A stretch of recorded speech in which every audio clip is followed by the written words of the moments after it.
আমার না ইতালির ওই সিনারিগুলো খুব ভালো লাগে, ফোনে দেখি অবশ্য। এত সুন্দর না, কি সুন্দর ছোটো ছোটো ঘর, কি সুন্দর, দারুণ দারুণ পরিবেশটা।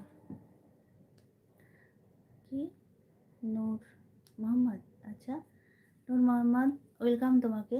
চাঁদের মতো আলো দিল, দিল না গো দেখা, তোমার কথা আজও ভাবি, তুমি ভাবো অন্যের কথা, তাই? বাহ, খুব সুন্দর, খুব সুন্দর একটা কবিতা শোনানোর জন্য ভালো লাগলো। কোথা থেকে দেখছো? নূর মোহাম্মদ, সাদ্দাম বলছে কেন, আরে প্লিজ আর টেনো না, আমাকে যেতে হবে।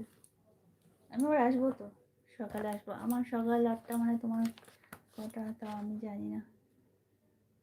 আসবে? হ্যাঁ যাবো যাবো যাবো, খুব ভালো লাগে গো।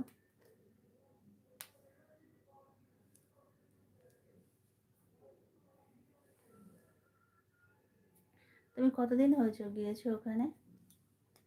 হাজারো কবি যখন লেখে কবিতা, তখন আমি এক কোণে বসে দেখি তার ছবিটা, স্বার্থের মায়াজালে দুনিয়াটা ঘেরা।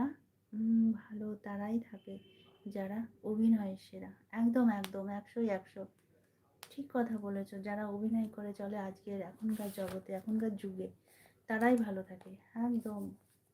তাদের কোনো দুঃখ নেই, কষ্ট নেই, আর তারাই মানুষ। ঠিক কথা বলেছো একদম। লাস্টে আমি এত সুন্দর একটা কথা শুনবো আমি ভাবতে পারিনি।